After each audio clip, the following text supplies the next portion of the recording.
كتاب الله دستوري وخير الخلق أسوتنا بسنته انجلى نوري لهدي الحق أرشدنا كتاب الله دستوري وخير الخلق أسوتنا بسنته انجلى نوري لهدي الحق أرشدنا كتاب الله دستوري وخير الخلق أسوتنا بسنته انجلى نوري لهدي الحق الحمد لله رب العالمين والصلاة والسلام على رسوله النبي الأمين وعلى آله وأصحابه أجمعين أما بعد প্রিয় ভাইরা, প্রতিদিন আমরা কত আমল করি।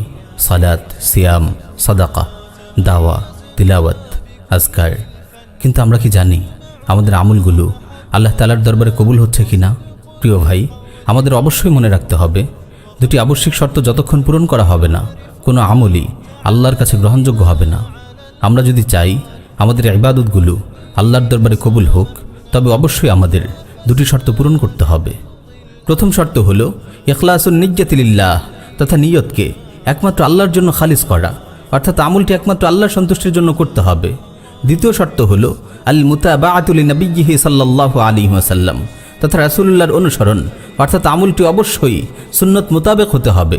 এই দুটি শর্ত যে কোনো আমলের মূল ভিত্তি। এই শর্ত দুটি পূরণ করা ব্যতীত যত আমলই করা হোক না কেন, আল্লাহর কাছে এগুলোর কোনো মূল্য নেই। এমন আমল সম্পর্কে আল্লাহ তাআলা ইরশাদ করেন, ওয়া কাদিমনা ইলা মা আমিলু মিন আমালিন ফাজআলনাহু হাবাআম মানসুরা। আমি তাদের আমলগুলো বিবেচনা করব, অতঃপর সেগুলোকে বিক্ষিপ্ত ধূলিকণায় পরিণত করব। প্রিয় ভাই, যখনই আপনি আল্লাহর ইবাদত করছেন, দাওয়ার কাজ করছেন, ইলমি ও আসকারি ইবাদত করছেন, মুহাজির ভাইদের নুসরত করছেন, মিডিয়া লেখালেখি করছেন, সব কিছুতেই আপনি লক্ষ্য রাখুন এই শর্ত দুটি আপনার আমলে আছে কিনা। এখানে আমরা দুটি আলাদা পর্বে এই শর্তগুলো নিয়ে বিস্তারিত আলোচনা করব ইনশাআল্লাহ। প্রথম পর্বে আলোচনা হবে ইখলাস নিয়ে, আর দ্বিতীয় পর্বে সুন্নাহর অনুসরণ নিয়ে। ওমা তাওফীকি ইল্লা বিল্লাহ। আমল কবুলের প্রথম শর্ত হচ্ছে ইখলাসুন নিয়্যাতি লিল্লাহ, একমাত্র আল্লাহ সন্তুষ্টির উদ্দেশ্যে আমল করা। প্রিয় ভাই, ইখলাস হলো সকল কল্যাণের মূল ভিত্তি, তাকওয়া ও ইহসানের উৎস। ইখলাস হলো সাফল্য মুক্তির পথ। ইখলাস ব্যতীত আখিরাতে নাজাত, কামিয়াবির কোনো সুযোগ নেই। ঈমান ও তাওহীদের মূল হলো ইখলাস। সালাফে সালেহিন বিভিন্ন দৃষ্টিকোণ থেকে ইখলাসের সংজ্ঞা দিয়েছেন। হুযায়ফা আল-মারআশি রাহিমাহুল্লাহ বলেন, ইখলাস হলো বান্দার কাজকর্ম প্রকাশ্যে যেমন গোপনেও তেমন হওয়া।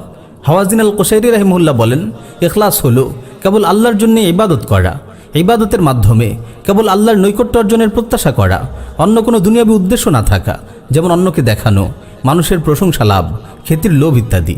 আল্লাহর নৈকট্য অর্জনের ইচ্ছা ব্যতীত অন্য যে উদ্দেশ্যে ইবাদত করা হোক না কেন, তা ইখলাসের পরিপন্থী বলে গণ্য হবে। ফুজাইল বিন ইয়াদ রাহিমাহুল্লাহ বলেন, মানুষের কারণে আমল পরিত্যাগ করা রিয়া, মানুষের জন্য আমল করা শিরক। আর এই দুটি জিনিস থেকে আল্লাহ তোমাকে মুক্ত করার নাম হলো ইখলাস। ইখলাসের সংজ্ঞায় আহলে ইলমগণ যা বলেছেন তার সারসংক্ষেপ হলো, ইবাদত একমাত্র আল্লাহর উদ্দেশ্যে করতে হবে। এতে গায়রুল্লাহর কোনো সম্পর্ক নেই। ইবাদতের মাঝে কোনো ফেরেশতার অংশ নেই, কোনো নবীরও নেই, কোনো বিশেষ ওলি, সম্মানিত আমির কিংবা কোনো প্রতাপশালীরও কোনো অংশ নেই। কারো থেকে কিছু পাওয়ার উদ্দেশ্যে নয়, কারো থেকে কোনো কিছু না পাওয়ার ভয়েও নয়, কোনো দলের ভাবমূর্তি উজ্জ্বল করা কিংবা কোনো জামায়াতের সংখ্যা বৃদ্ধির জন্যও নয়। এক কথায় আল্লাহর সন্তুষ্টি ব্যতীত অন্য কোনো উদ্দেশ্যে ইবাদত হতে পারে না। কেবল আল্লাহর জন্য ইবাদত করা এবং তার সন্তুষ্টি কামনার নামই হলো ইখলাস। প্রিয় ভাই, ইখলাসিন আমলের কোনো ওজন নেই। এমন আমলের কারণে আপনি উল্টো গুনাহগার হবেন। কোরআন সুন্নায় ইখলাসের ব্যাপারে খুবই গুরুত্বারোপ করা হয়েছে।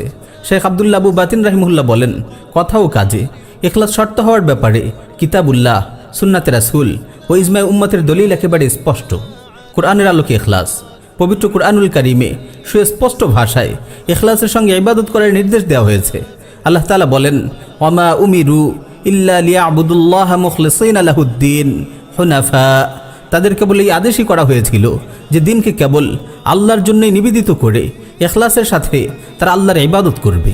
আমাদের সালাত, আমাদের সিয়াম, আমাদের সাদাকা, আমাদের জিহাদ, আমাদের দাওয়া, আমাদের পারস্পরিক ভালোবাসা সব কিছুই এক আল্লাহর জন্য নিবেদিত।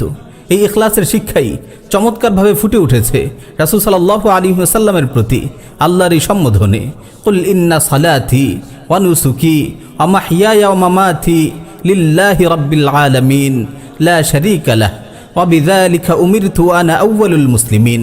আপনি বলুন, আমার সালাত, আমার কুরবানি, আমার জীবন ও আমার মরণ সব কিছু বিশ্বজাহানের প্রতিপালক আল্লাহ তাআলার জন্য, তার কোনো শরীক নেই।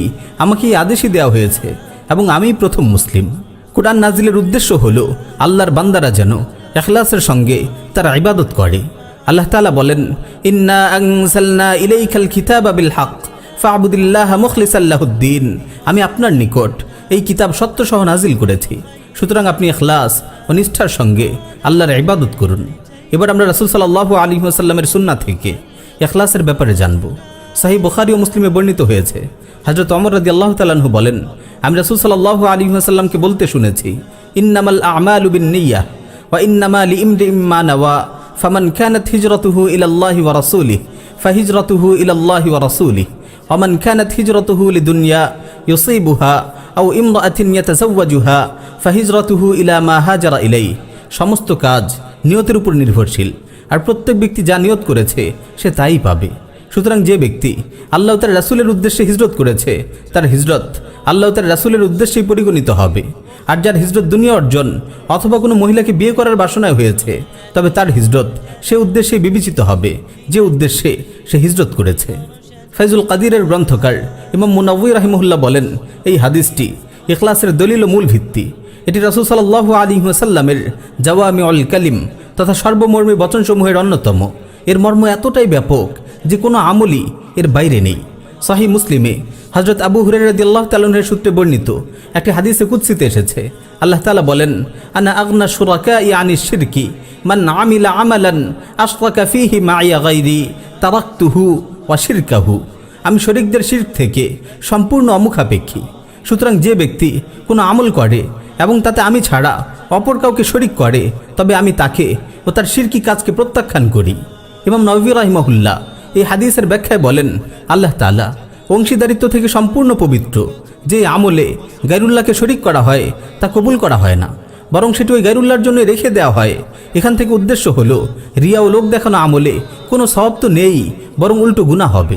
সুনানে তিরমিজিতে বর্ণিত একটি সহিহ হাদিস এসেছে, রাসূল সাল্লাল্লাহু আলাইহি ওয়াসাল্লাম বলেন, ইযা জামা আল্লাহু আযজা ওয়া জাল্লা আল আউয়ালিন ওয়াল আখিরিন লিয়াউমিল লা রাইবা ফীহি নাদা মুনাদিন মান কানা আশরাকা ফি আমালিন আমিলাহু লিল্লাহি আহাদা ফালইয়াতলুব সাওয়াবাহু মিন ইনদি গায়রিল্লাহি আযজা ওয়া জাল ফাইন্নাল্লাহা আগনা শুরাকাই আনিশ শিরক। কিয়ামতের দিন আল্লাহ তাআলা যখন পূর্বাপর সকল মানুষকে একত্রিত করবেন, তখন একজন ঘোষক ডাক দিয়ে বলবেন, যে ব্যক্তি আল্লাহর জন্য করা আমলে গায়রুল্লাহকে শরীক করেছে, সেজন্য গায়রুল্লাহর কাছ থেকেই আমলের প্রতিদান নিয়ে নেয়, কারণ আল্লাহ তাআলা শরীকদের শিরক থেকে সম্পূর্ণ পবিত্র। আমাদের সালাফগণ ইখলাসের ব্যাপারে সবিশেষ গুরুত্ব আরোপ করতেন। এখন আমরা ইখলাসের ব্যাপারে কয়েকজন সালাফের দৃষ্টিভঙ্গি দেখব। ইমাম আহমদ বিন হাম্বল রাহিমাহুল্লাহকে একবার জিজ্ঞেস করা হলো, শেখ, ইখলাস সম্পর্কে আপনার দৃষ্টিভঙ্গি কেমন? তিনি বললেন, ইখলাসের মাধ্যমেই মানুষ সাফল্য লাভ করে। সুফিয়ান বিন ওয়াইনা রাহিমাহুল্লাহ বলেন, একবার আমার অন্তর খুবই নরম হলো, আমি খুব কাঁদলাম। মনে মনে ভাবলাম, এখন যদি আমার কোনো সাথী এখানে থাকতো, তবে আমার কান্না দেখে তার অন্তর নরম হতো। এরপর আমার চোখে ঘুম নেমে এলো, স্বপ্নে দেখলাম এক লোক এসে আমাকে পদাঘাত করে বলছে, হে সুফিয়ান, তাদের কাছ থেকে প্রতিদান নিয়ে নাও যাদেরকে তুমি তোমার কান্নার দৃশ্য দেখাতে চাচ্ছিলে। ইউসুফ ইবনুল হুসাইন আর রাজি রাহিমাহুল্লাহ বলেন, দুনিয়াতে সবচেয়ে কষ্টকর কাজ হলো ইখলাস নিশ্চিত করা, আমার কল্ব থেকে রিয়া দূর করতে। আমি কতই না কষ্ট সাধন করেছি, কিন্তু তারপরও রিয়া ভিন্ন ভিন্ন রূপ ধরে আবার হাজির হয়। ইব্রাহিম বিন আদহাম রাহিমাহুল্লাহ বলেন, যে খেতে ভালোবাসে তার ইখলাস নেই। বিশর বিন হারিস রাহিমাহুল্লাহ বলেন, আমি এমন কাউকে চিনি না যে পরিচিত হতে ভালোবাসে কিন্তু তার দিন নষ্ট হয়নি এবং সে লজ্জিত হয়নি। তিনি আরও বলেন, আখিরাতের স্বাদ এমন ব্যক্তি অনুভব করতে পারে না যে মানুষের মাঝে পরিচিত হতে ভালোবাসে। প্রিয় ভাই, চারপাশে একটু তাকিয়ে দেখুন, আজ কত লোক দিনের বিনিময়ে সম্মান ক্রয় করছে, নিজের ব্যাপারে নিজেই বলে বেড়ায়, আমি অমুক দাওয়া বিভাগে কাজ করি, আমি অমুক মিডিয়া সাইটে কলাম লিখি, যেন মানুষ তাকে বড় দায়ী, বড় লেখক বলে। অনলাইন তো ইখলাস নষ্টের এক বড় কারখানা হয়ে দাঁড়িয়েছে। সবাই নিজের আমলগুলো ফেসবুক, টুইটারের মতো যোগাযোগ মাধ্যমে প্রচার করে বেড়াচ্ছে, খ্যাতিমান হওয়ার আশায় নিজের গোপন বিষয়গুলোও প্রকাশ করে দিচ্ছে। এতে কখনো নিজের নিরাপত্তা পর্যন্ত বিঘ্নিত হচ্ছে। আস্তাগফিরুল্লাহ, আল্লাহ আমাদের হেফাজত করুন। এবার আমরা ইখলাসের গুরুত্ব ও তাৎপর্য নিয়ে সংক্ষেপে কিছু আলোচনা করব ইনশাআল্লাহ। ইখলাস অন্তরের একটি শানদার আমল, আল্লাহ তাআলার অত্যন্ত পছন্দনীয় ইবাদত। আল্লাহ তাআলা বিশেষ লোকদেরকেই ইখলাসের অধিকারী বানান। ইখলাস আলাদা একটি স্বাদ ও সৌন্দর্য আছে। ইখলাসের কারণে ইবাদতের সৌভাগ্য লাভ হয়, বান্দা সঠিক পথের দিশা লাভ করে এবং মানসিক প্রশান্তি অনুভব করে। শাইখুল ইসলাম রাহিমাহুল্লাহ বলেন, বান্দা যখন আল্লাহর প্রতি একনিষ্ঠ হয় তখন আল্লাহ তাআলা তাকে ভালোবাসেন, তার অন্তর জীবিত করে দেন এবং তাকে তার নৈকট্য দান করেন। ফলে সে মন্দ ও অশ্লীলতা থেকে দূরে থাকে এবং ইখলাস পরিপন্থী কাজকে ভয় করে। ইবনুল কাইয়িম রাহিমাহুল্লাহ বলেন, আল্লাহ তাআলার অমোঘ অপরিবর্তনীয় নীতি হলো তিনি মাখলুকের অন্তরে মুখলিস বান্দাদের প্রতি ভয় ও ভালোবাসা সৃষ্টি করে দেন। ইখলাস নিয়তের বিশুদ্ধতা ও আল্লাহর সঙ্গে সম্পর্কের উপরে নির্ভর করে মাখলুকের কাছে কোন বান্দা কতটুকু গ্রহণযোগ্যতা পাবে। পক্ষান্তরে ইখলাসহীন খ্যাতিপ্রিয় লোকদের প্রতি মানুষের অন্তরে ঘৃণা, তাচ্ছিল্য, শত্রুতা সহ অনেক মন্দ অনুভূতি সৃষ্টি করে দেওয়া হয়। তাই মুখলিস বান্দার প্রতি মানুষের অন্তরে থাকে ভয় ও মোহাব্বত, আর রিয়াকারীর জন্য থাকে শত্রুতা ও হিংসা। প্রিয় ভাই, আপনি কি জানেন ইখলাস সবচেয়ে বেশি কাদের প্রয়োজন? ইখলাস নামক এই অপরিহার্য গুণটি সবচেয়ে বেশি প্রয়োজন আল্লাহর রাহের মুজাহিদদের। কেননা তারা আল্লাহ সন্তুষ্টির জন্য নিজের জান মাল সব কিছু অকাতরে বিলিয়ে দেয়, অবর্ণনীয় দুঃখ কষ্ট ও ত্যাগ তিতিক্ষা স্বীকার করে। তাই প্রত্যেক মুজাহিদের উচিত বারবার তার অন্তর যাচাই করা, আসলে কি তার অন্তরে ইখলাস আছে। প্রিয় ভাই, যদি ইখলাস না থাকে তাহলে এখনই এই মুহূর্তেই নিয়ত পরিশুদ্ধ করে নিন, নইলে আপনার এই ঝুঁকি নিয়ে ইবাদত ও দাওয়ার কাজ করা, পরিবার ছেড়ে হিজরত করা, সমৃদ্ধ ক্যারিয়ারের সুখ স্বপ্ন বিসর্জন দিয়ে নিজের মেধা, সময় ও সম্পদ ব্যয় করে ইকামাতে দিনের কাজ করা, এগুলোর কোনোই মূল্য নেই। আল্লাহর কাছে এসবের কোনো প্রতিদানই আপনি পাবেন না। সাহিহ মুসলিমে আবু হুরায়রা রাদিয়াল্লাহু তাআলা থেকে বর্ণিত হয়েছে, রাসূল সাল্লাল্লাহু আলাইহি ওয়াসাল্লাম ইরশাদ করেন, ইন্না আউওয়ালান নাসি ইউকদা ইয়াউমাল কিয়ামাহ আলাইহি রাজুলুন উস্তুশহিদা ফাউতিয়া বিহি ফাআরাফাহু নি'মাহু ফাআরাফাহা ক্বালা ফামা আমিলতা ফিহা ক্বালা কাতালতু ফিকা হাত্তা উস্তুশহিদতু ক্বালা কাযাবতা ওয়ালাকিন্নাকা কাতালতা লিআন ইউকালা জারি ফাকাদ কিলা সুম্মা উমিরা বিহি ফাসুহিবা আলা ওয়াজহিহি হাত্তা উলকিয়া ফিন্নার। কিয়ামতের দিন সর্বপ্রথম একজন শহীদকে বিচারের জন্য হাজির করা হবে। আল্লাহ তাআলা তাকে দেয়া নিয়ামত রাজির কথা স্মরণ করিয়ে দিবেন, সে সব নিয়ামত চিনতে পারবে। তখন আল্লাহ তাআলা বলবেন, এর বিনিময়ে তুমি কি আমল করেছ? সে বলবে, আমি আপনার পথে যুদ্ধ করেছি, এমনকি শেষ পর্যন্ত শহীদ হয়েছি। আল্লাহ তাআলা বলবেন, তুমি মিথ্যা বলছো, তুমি এজন্য যুদ্ধ করেছিলে যাতে লোকেরা তোমাকে বাহাদুর বলে, আর দুনিয়াতে তোমাকে বাহাদুর বলা হয়েছে। এরপর আল্লাহর নির্দেশে তাকে উপর করে টেনে হেঁচড়ে জাহান্নামে নিক্ষেপ করা হবে। সুনানে নাসাইতে বর্ণিত একটি সহিহ হাদিস এসেছে, আবু উমামা রাদিয়াল্লাহু তাআলা আনহু বলেন, এক ব্যক্তি রাসূল সাল্লাল্লাহু আলাইহি ওয়াসাল্লামের নিকটে এসে বলল, কোনো ব্যক্তি যদি সম্পদ ও খ্যাতি লাভের উদ্দেশ্যে জিহাদ করে তার ব্যাপারে আপনার অভিমত কি? রাসূল সাল্লাল্লাহু আলাইহি ওয়াসাল্লাম বললেন, লা শাইআ লাহ, সে কিছুই পাবে না। লোকটি একই প্রশ্ন 3 বার পুনরাবৃত্তি করল। রাসূল সাল্লাল্লাহু আলাইহি ওয়াসাল্লাম প্রতিবারেই বললেন, লা শাইআ লাহ, সে কিছুই পাবে না। তারপর বললেন, ইন্নাল্লাহা লা ইয়াকবালু মিনাল আমাল ইল্লা মা কানা লাহু খালিসা ওয়াবতুগিয়া বিহি ওয়াজহু। আল্লাহ কেবল ওই আমলই কবুল করেন যা একমাত্র তারই উদ্দেশ্যে করা হয় এবং যা দ্বারা তার সন্তুষ্টি কামনা করা হয়। প্রিয় ভাই, আপনি নিয়তের ব্যাপারে উদাসীন হলেও শয়তান আপনার ব্যাপারে মোটেও উদাসীন নয়। সে চাইবে আপনার ইখলাস নষ্ট করতে, আপনাকে বিভ্রান্ত করে জিহাদের সওয়াব থেকে মাহরুম করতে। ইবনুল জাওজি রাহিমাহুল্লাহ তালবিস ইবলিস নামক গ্রন্থে এক শ্রেণীর মুজাহিদদের ব্যাপারে আলোচনা করেছেন।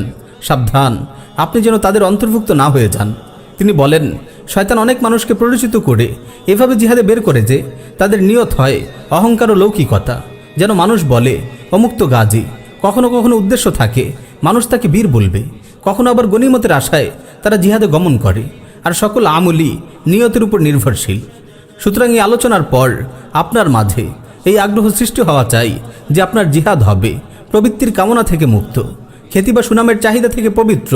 ইবাদত, জিহাদ ও দাওয়ার ময়দানে আপনি যেন কখনো নিজেকে বড় না মনে করেন, দায়িত্বশীলদের মেনে চলেন, উচ্চ পদ অর্জনের জন্য যেন আপনি লালায়িত না হন।